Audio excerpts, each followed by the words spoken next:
Direi cominciamo appunto la tavola rotonda, anche se siamo in una situazione topografica diversa, e possiamo quindi sia intervenire liberamente sulle relazioni di oggi, sia dei quadri più generali sulla personalità di Boni e i suoi amici. Abbiamo qui Albert. C'è una cosa che è un commento che è anche interessante sulla relazione di Christopher, che c'è da aggiungere che la moglie di Lanciani è un'americana. Poi, per la storia, Lanciani era coinvolto in un scandalo dei pezzi che sono andati al Boston Museo e dopo 1890 in avanti è stato cacciato dalla soprintendenza. Così quel telegramma indica chi sa l'atmosfera che lui, anche come anche Barnabé, è stato messo in limbo, perché con tutti i problemi c'è un volto, un spazio per uno come Boni di emergere, perché alcuni elementi sul scacchiere erano tolti.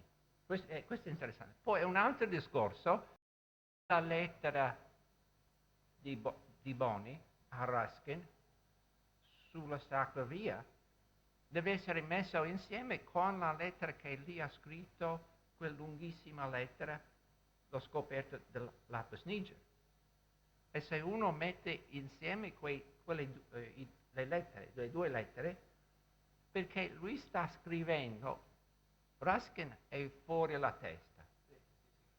Lui invece pensa di Ruskin con un senso di genuinità, capisce? Quello che lui ha scritto a Ruskin è quello che lui veramente pensa e crede, capisce? Perché ci sono tante cose che scrive Boni che non sono, capisce? E questo sarebbe interessante, confrontare quei due testi. Sarà 5-6 pagine, una cosa ricchissima, e poi anche come retorica. Io ho una domanda, forse qualcuno che sa l'archivio, conosce l'archivio, avrà la risposta. Boni ha fatto copie delle lettere? Perché allora, lui ha scritto a Ruskin. Ruskin è fuori la testa. E che te ha richiesto la lettera oppure che Boni ha fatto una copia che era nell'archivio? Può venire qui oppure ecco, si avvicina con il microfono.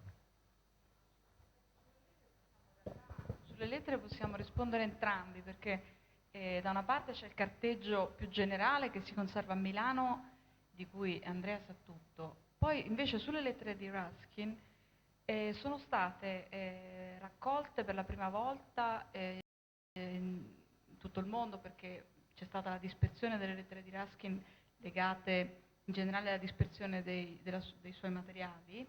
Quindi si trovano attualmente collocate tra gli Stati Uniti e Lancaster.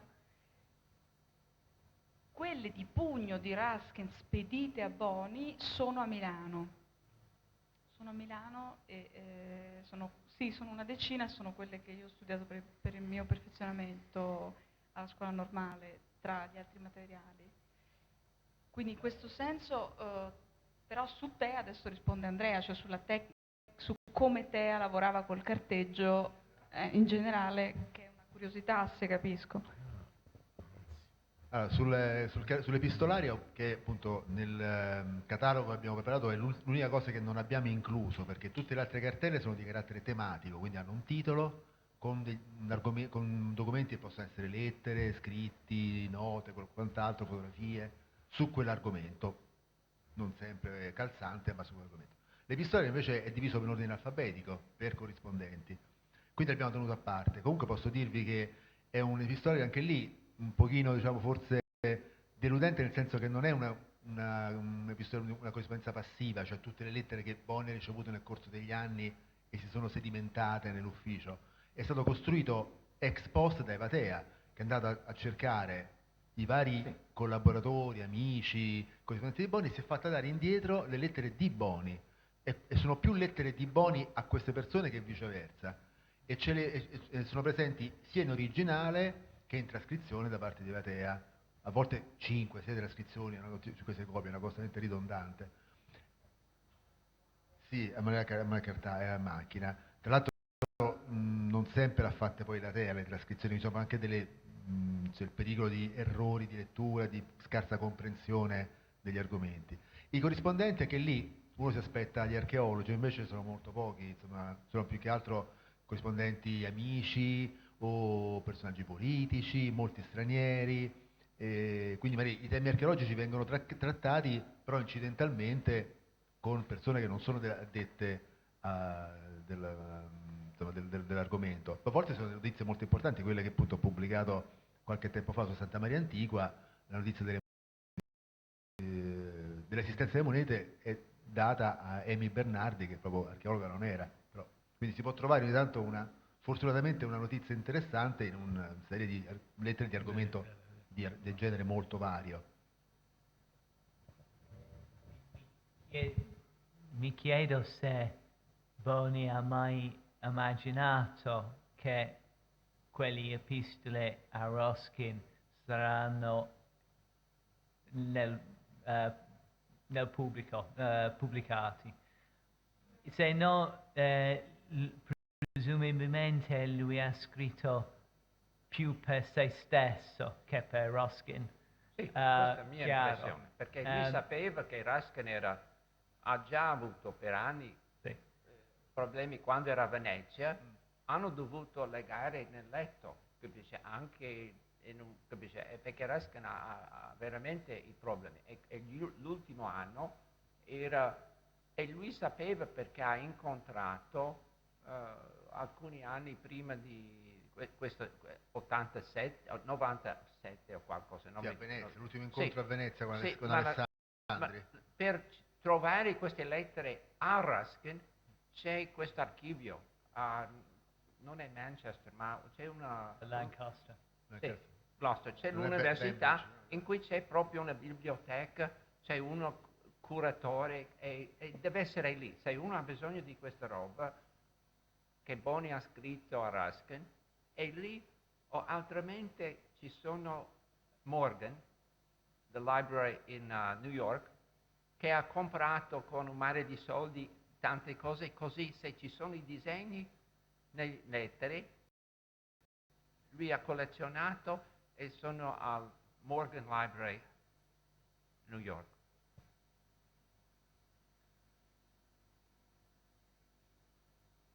Ci sono altre richieste, curiosità, possiamo anche riprendere temi generali, anche di cui si è trattato più ampiamente. Diciamo. Forse Carmen, tu inizi con qualche osservazione. No, era interessante di oggi quanto è stato detto sulla Casa Romuli, proprio per questo aspetto praticistico che viene un po', diciamo così, quasi ridicolo, diciamo pure francamente, di mettere i terremotati nelle capanne che riproducevano le urne a capanna di Roma. Però c'è questo lato positivo che mi sembra Daniele Manacorda avesse già detto, cioè questa continua attenzione a una sorta di, possiamo dire, funzione sociale dell'antico recuperato, ecco, che è interessante al di là degli aspetti così più folcloristici, eccetera. Ecco, non credo che ci siano state altre occasioni in cui si pensava di ospitare i terremotati nelle capanne, trasformarli in capannicoli protostorici o cose del genere. Però l'idea invece di base è comunque estremamente apprezzabile. Io ho avuto un contatto, non so se ve l'avevo detto, a Paribeni, con un ingegnere di Avezzano che mi ha scritto, dunque, avevo pubblicato alcune cose riproducendo la capanna di Boni e varie altre ricostruzioni, che mi segnalava un articolo di stampa in cui si parlava di un'altra ricostruzione fatta da Giacomo Boni, non sul Palatino, di una capanna di struttura diversa, rettangolare, progettata, secondo lui, perché servisse ai terremotati di Avezzano. Infatti mi ha ricordato quella. Volevo sapere se è un equivoco o è un'altra cosa realizzata realmente. Sì, quella circolare è quella che era lì. Peccato che l'hanno demolita, perché sarebbe stata una bella pagina di archeologia sperimentale con...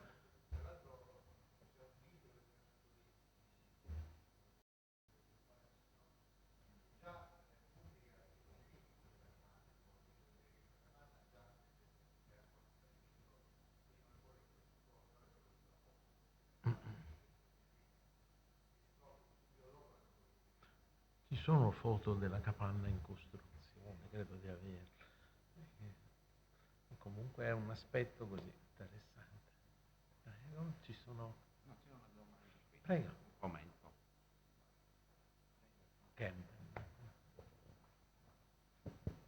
Grazie. Sono Yves Van Kamp e mi sono occupata degli strati abitativi sopra il sepolcreto arcaico e volevo solo segnalare che per accrescere l'interesse su questo carteggio, questa documentazione sulla casa Romoli, che fra i materiali conservati da Boni ci sono pezzi di Opus Luteum, quindi ci sarà poi la possibilità di collegare quelle che lui ha cercato di capire nella ricostruzione col dato materiale che è ancora conservato, fotografato, misurabile, ed è l'ennesima prova in tutte le cose che sta anche tirando fuori, soprattutto tirando fuori Patrizia Fortini, della incredibile ricchezza che una volta che metti mano sulla documentazione lasciata da Boni, non solo a livello grafico ma anche materiale, che salta agli occhi. In questa ricerca che appunto sui materiali, nel mio caso era per la mia tesi di laurea ormai molti anni fa, ma negli anni a seguire ho avuto opportunità anche di far fare gli esami sul materiale paleobotanico, Maria Foglieri, Alessandra Celant, e anche sulle ossa da Jacopo De Grossi Mazzorin e Claudio Titi, e quindi potremo poi mettere in collegamento le ricerche fatte a suo tempo da Portis e altri, cioè incaricati da Boni, e metterli a confronto. Anche l'esattezza incredibile della documentazione grafica, anch'io ho provato a mettere esattamente, sovrapporre con metodi certo un po' più rudimentali le varie piante per collegare poi le abitazioni con le piante che conosciamo del sepolcreto, ma che in realtà fanno vedere anche nei vari livelli tutti gli strati abitativi, e già a suo tempo portati in AutoCAD, ed è veramente una cosa incredibile l'esattezza che viene fuori dalla documentazione. Le sezioni che sono venute fuori ancora da questo scavo, che erano a matita, l'ho lucidati, e insieme ad Annette Ratie sono stati pubblicati in un convegno ad Amsterdam del 99, e lì di nuovo l'incredibile esattezza, perché riesce addirittura a ricostruire dove corre la linea di sezione sulla pianta, perché hai di ogni pianta le varie indicazioni altimetriche. In questo contesto la cosa bella è che poi, grazie di lavori sui materiali e la stratigrafia e le piante e la documentazione grafica esistente, sto facendo un tentativo di collegare esattamente tutti i materiali a queste ricostruzioni stratigrafiche. Allora lì che cosa ha capito, che cosa è una stratigrafia?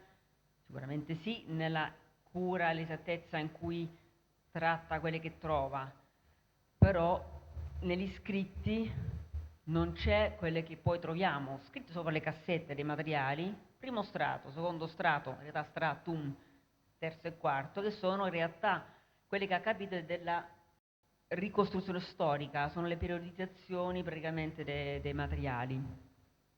Quindi questo è, non direi una discrepanza, è ancora una variazione sul tema, e devo dire che quello che è stato messo in evidenza da Malacorda, da tanti altri, quello che mi ha sempre colpito,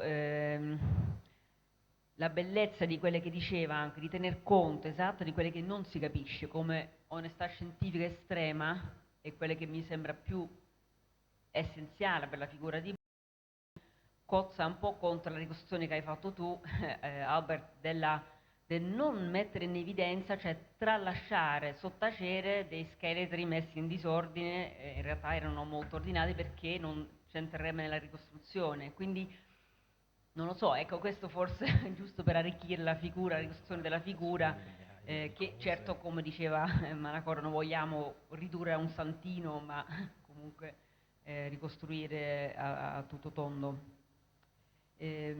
Ultima cosa che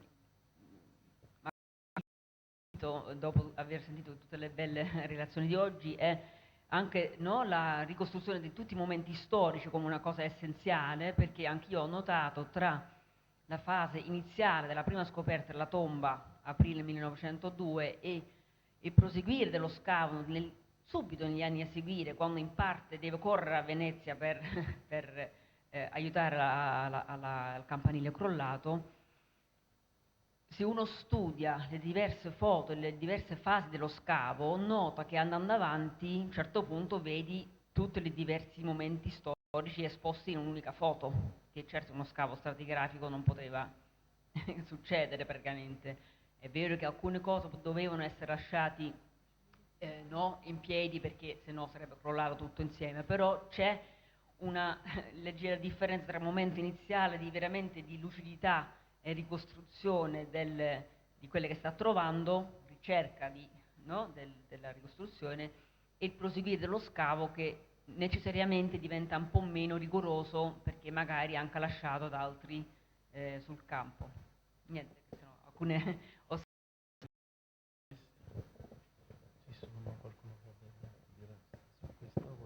Cosa possiamo chiedere a Patrizia per questi appunti che sono nella vostra...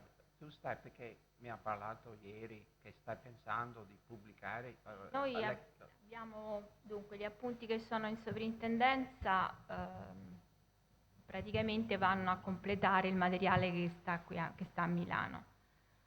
Una parte le abbiamo pubblicati l'anno passato perché si è deciso di dare alle stampe il materiale sulla via sacra, in quanto era il lavoro che lui aveva già preparato per la stampa e che poi non gli è stato consentito di pubblicare dal Ministero, quindi le notizie scavi non gliel'ha pubblicato perché a un certo punto abbiamo la documentazione, lui si arrabbia e ritira il manoscritto, quindi non è stato mai pubblicato. Quindi abbiamo deciso di proporre quello perché era il monumento più importante, insomma, in questo momento dell'attività.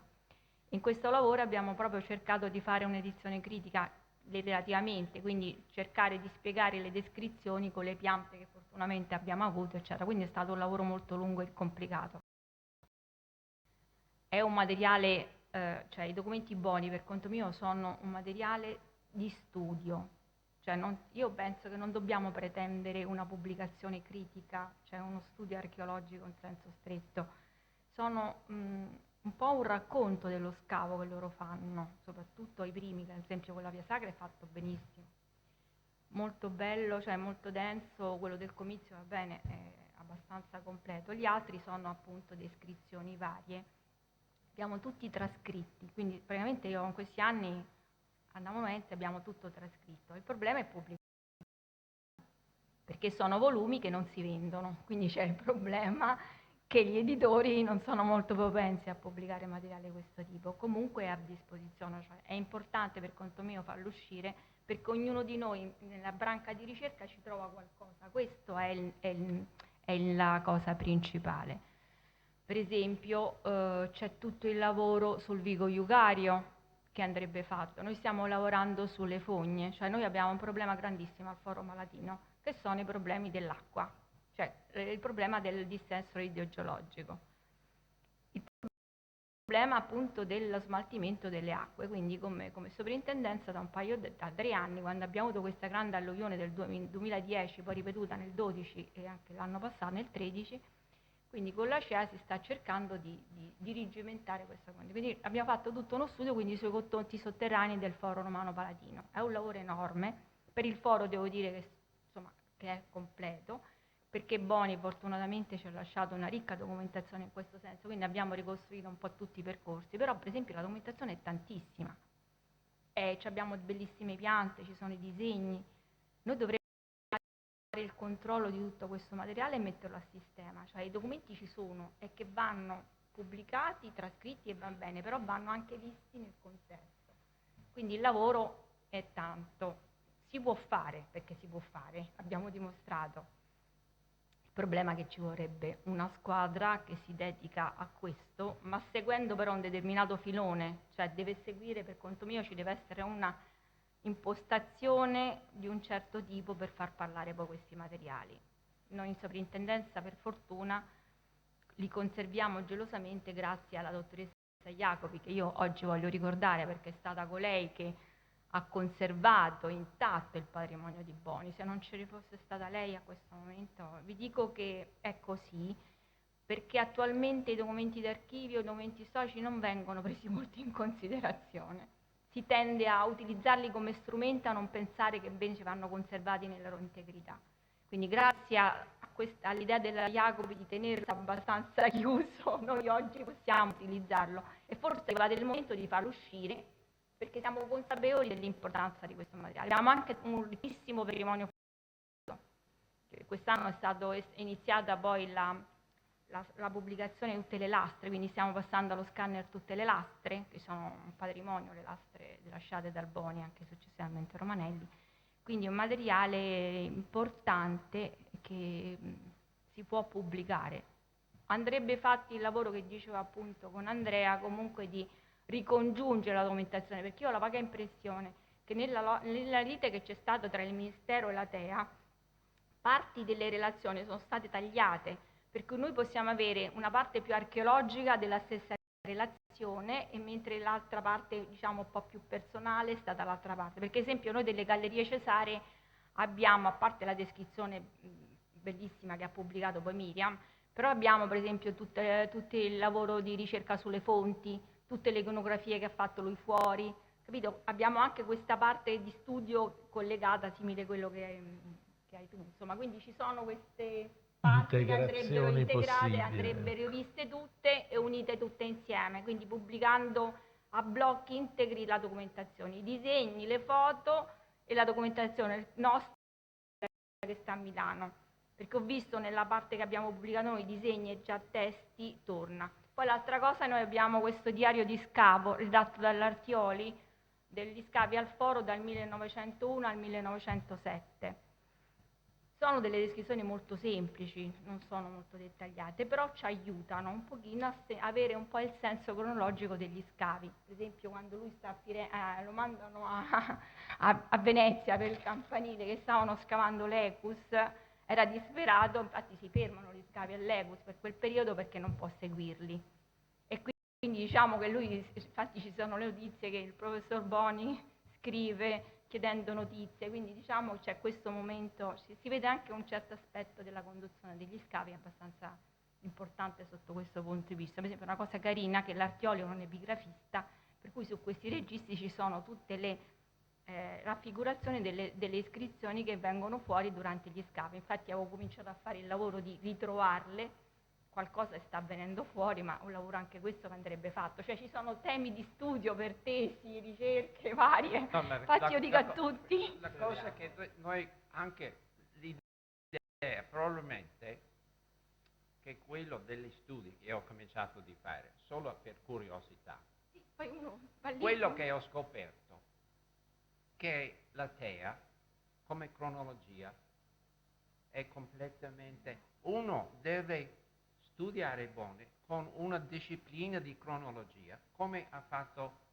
Nino, capisci? Con questa cosa sia in tutti i sensi, perché lei ha errori proprio in quel catalogo, ci sono errori nel libro, si balza da qui e lì, e uno deve fare per quei 6 anni più o meno, da ottobre di 98 a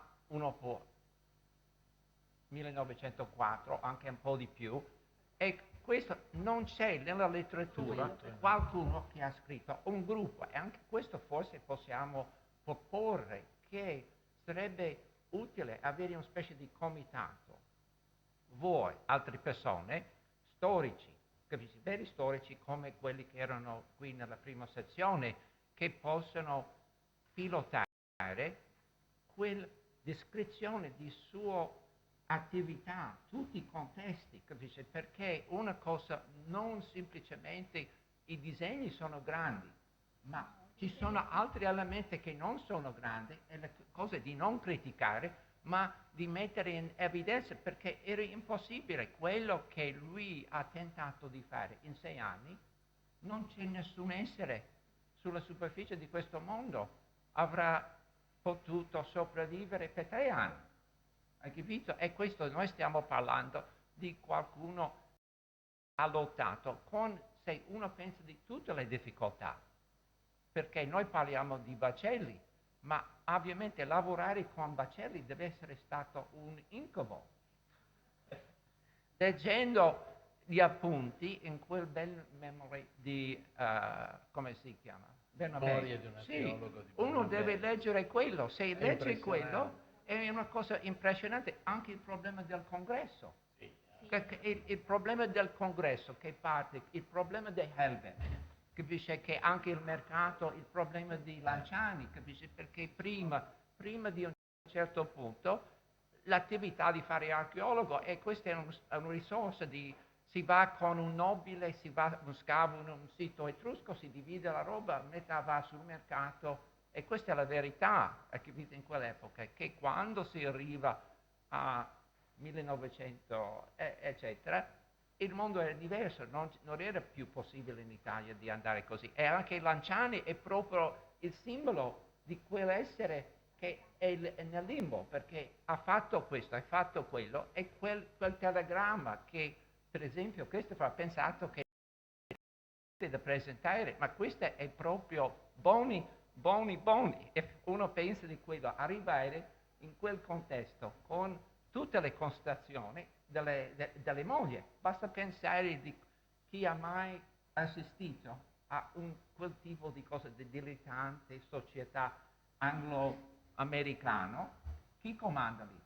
Le mogli, capisci? Sicuramente loro decidono il giorno cosa si mangia, fa tutta questa roba, e ovviamente lui sta andando, deve parlare in italiano, perché parla inglese perfettamente, e andare come in una cosa di leonesse più o meno, hai capito? No, una cosa volevo dire anche, che noi abbiamo del materiale molto interessante, abbiamo le stratigrafie degli scavi che fece fare a Venezia, quindi se qualcuno li vuol venire a studiare abbiamo i disegni bellissimi, tra gli altri sono gli originali di questa documentazione. Sì, dovrebbe essere un bel lavoro. Abbiamo le piante stratigrafiche, tutta la serie delle stratigrafie fatte sulla laguna.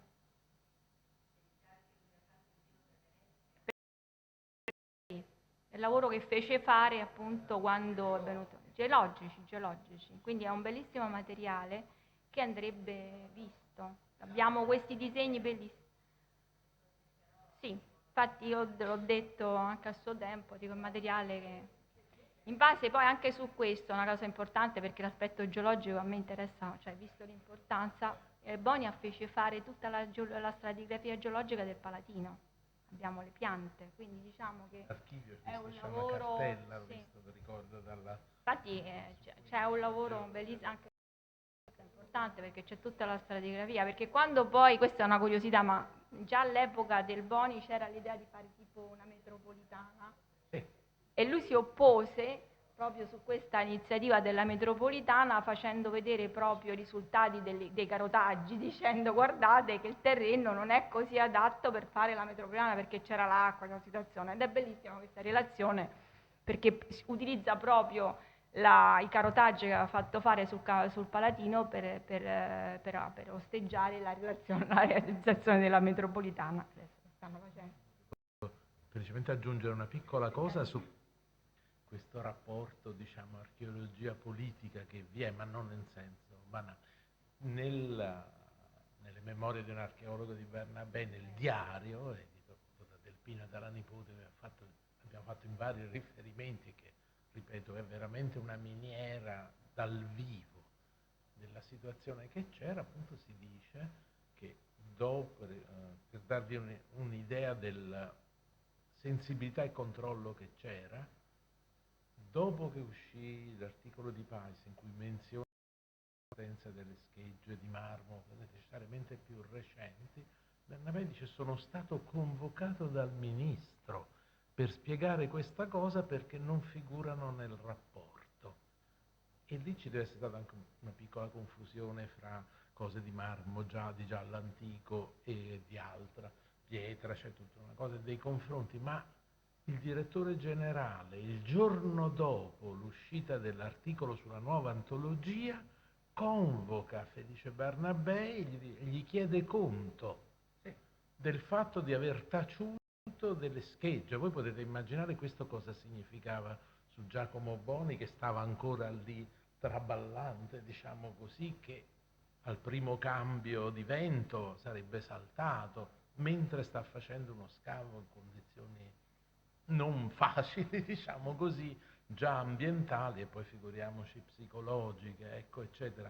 Ma ci sono delle notizie impressionanti di questo controllo e sono rimasto impressionato e non l'ho la copertina dell'opuscolo in cui c'è Baccelli e ho capito ancora di più quello che riscontravo sulla zappa di Baccelli che aveva chiamato poverino. Poi un altro elemento, Nino, se uno pensa di quell'articolo nella nuova antologia che ha scritto Bernabé, hanno scoperto la tomba il 2 aprile.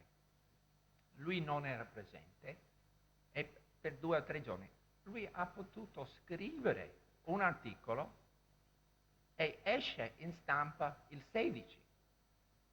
Com'è possibile? Questa è una cosa, sono geni, no, ma questo è proprio, conosciamo che hanno scoperto quel giorno, si sa che c'era Pigorini, era lì, che non è in terra, che è una cosa, perché è fondamentale, perché Pigorini è quello per la preistoria e protostoria. Boni ha voluto che lui è lì per questa grande scoperta, e questo deve essere nella letteratura, ma poi c'è questo entusiasmo di queste persone. Io non riesco a scrivere 16 pagine dicendo che questo Massimo scoperto. L'altra cosa di simile è quello del Beltrami. Si scrive sul libretto, che è veramente interessante, e deve essere già tutti gli appunti, archivio, perché lui finisce con una bibliografia che va per tante pagine, capisce? Quanto tempo c'era tra il morto di Boni e quando esce il libro? Uno deve pensare anche le stampe, tutte queste cose. Così lui era un grande amico, ovviamente lui ha dato i soldi per le vetrine al museo. Ha dato, sì, tutte queste cose. E così c'era un rapporto molto stretto, ma anche Beltrami ha già avuto in programma di scrivere questo libro, suo amico da anni, secondo me, perché non era possibile che uno in 4 mesi, se uno non ha cominciato dei cogliere punti estratti, eccetera, sarebbe mai...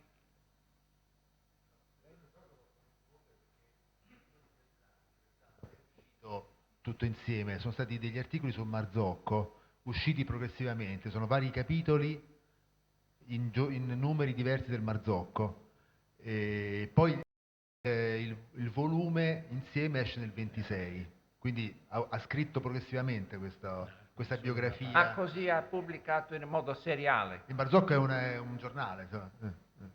Sì, ma per raccogliere tutte le informazioni. Certo, lui aveva le lettere, che in calcio sono tutte le lettere che pubblica di Boni a Beltrami, quindi aveva già del materiale già pronto, ma l'ha scritto appunto in progress, facendo uscire subito dopo la morte di Boni in alcuni numeri di questo giornale, poi si chiamava Il Marzocco.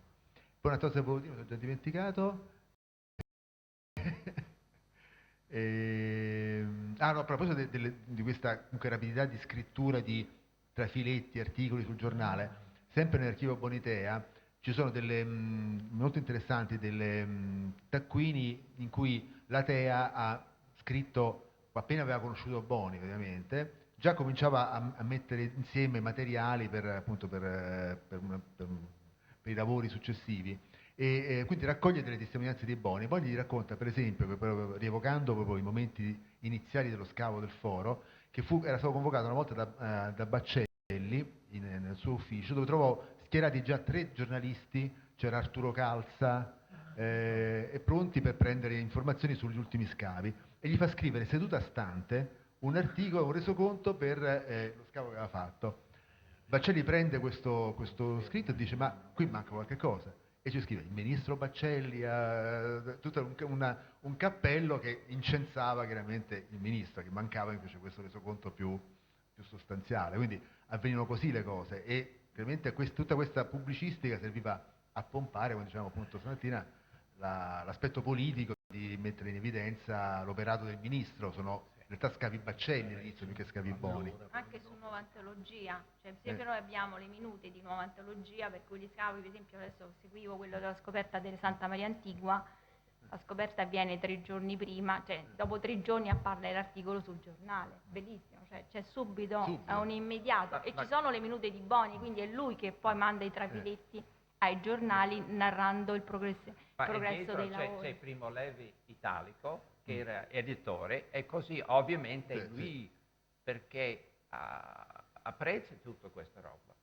Quello quando ho studiato, perché abbiamo parlato ieri di vari articoli che Boni ha scritto per Primo Levi in vari organi di Crispi, che questo non ha aiutato la situazione di Boni a Venezia, perché è pieno di critica.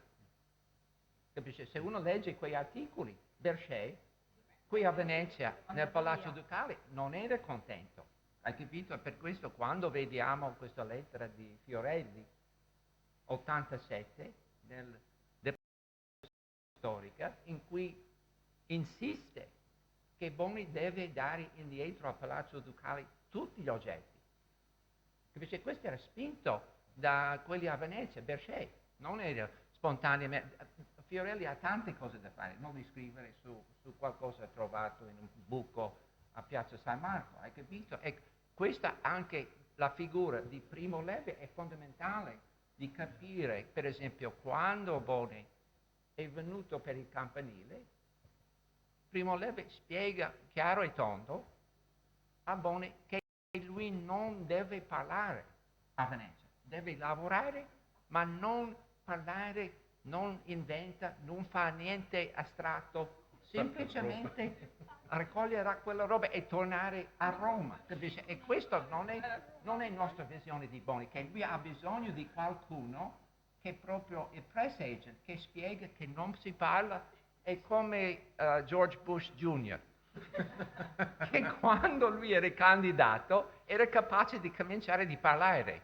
e loro hanno messo in prima fila quando si fa lezioni eccetera, se lui comincia ad andare fuori schemi, se questa persona fa così, e lui deve smettere di parlare più, e questo anche il Primo Levi è lo stesso, capisci?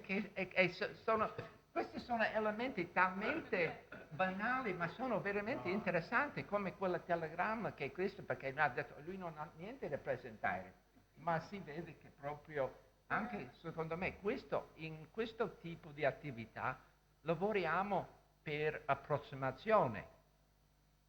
Henry Hurst, che è un amico mio, ha scritto quello che ha scritto. Io ho avuto l'intuizione che ovviamente lui non ha beccato tutto quello che si deve fare. Così ho pensato, chiederò anche a Christopher di ridare un'occhiata.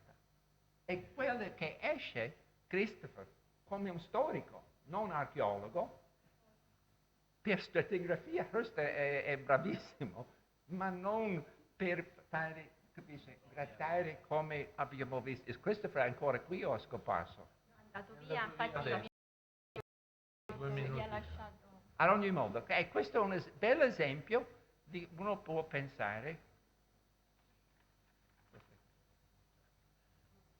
Ah, ok, così questo è proprio. C'è qualcun altro che ha qualche domanda o osservazione, commento?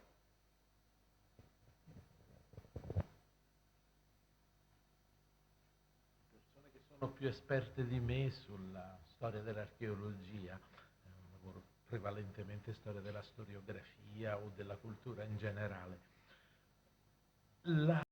Questa, diciamo così, copertura mediatica così forte, sollecitata dall'autorità politica in questo caso, è una innovazione in questo momento, come ho l'impressione, o si sa di altre campagne di scavo, circostanze che hanno avuto la stessa pressione mediatica? Perché un po' l'hanno avuto i casi ovviamente di Schliemann già prima, anche quando c'era Dörpfeld, commissioni, cose, per momenti di polemica. In Italia non so se c'era forte attenzione, ma non era per scavi, ma per il museo di Villa Giulia che dicevo. Però sarebbe interessante sapere se questa trasformazione in senso mediatico e l'interesse così appassionato e forte. Penso che per Roma sia una novità, fosse una novità. Prima c'erano cose, ma così c'è Baccelli che punta sull'uso dell'antico a fini politici. È chiaro che questa è stata la molla. Così poi organizzata, premeditata, sì, non ci sono altri esempi. Magari ci sono in contesti locali delle appunto polemiche che nascono anche prima, ma in questa maniera, come dicevo appunto stamattina, rispetto a quell'elenco di pubblicazioni che scandiscono le scoperte dell'Apis niger, c'è addirittura un articolo che precede in qualche maniera la divulgazione della notizia. Il 9 gennaio del 1899 esce questo articolo sul Times, di firma di Richard Norton, un lunghissimo articolo, si intitola The Building Condition in Italy, e che in realtà è un lungo peana per il cambiamento di rotta che c'era in Italia per quanto riguardava la conservazione, lo scavo, e dando grandissimi elogi a Baccelli e a Boni, viene chiamato one of the most competent government officials, tutto proprio il giorno prima che, scusa caso, che esce fuori la notizia dell'Apis niger. Tra l'altro questo articolo è stato inserito nel volume Notes from Rome, che raccoglie tutti gli articoli di Lanciani pubblicati su Ateneum, quindi è facilmente reperibile. E l'impressione che ho avuto io leggendolo, forse poi in inglese forse lo capisce meglio, e sembra che sia stato scritto in italiano e poi tradotto in inglese, perché ha dal punto di vista proprio formale, sintattico, non sembra una cosa pensata in inglese.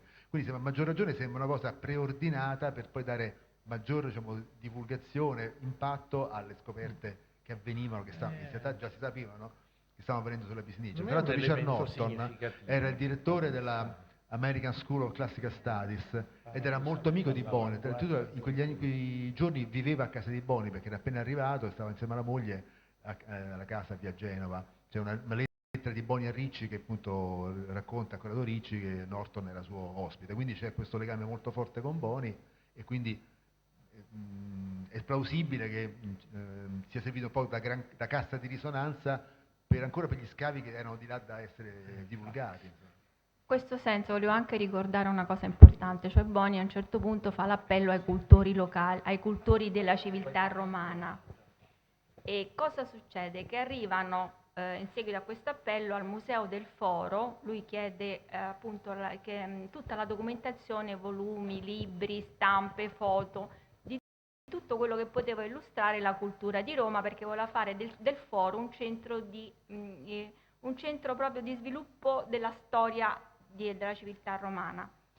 Cominciano ad arrivare queste donazioni, cioè noi abbiamo un registro dove vengono annotati tutti i nomi delle persone che mandano materiale, quindi le grosse case editrici dall'Inghilterra, dalla Germania, arrivano le foto degli Aninari, arrivano le foto da Oxford, eccetera, ma arrivano anche materiali da singoli cittadini che mandano le foto, per esempio, di qualche lapide nel loro territorio.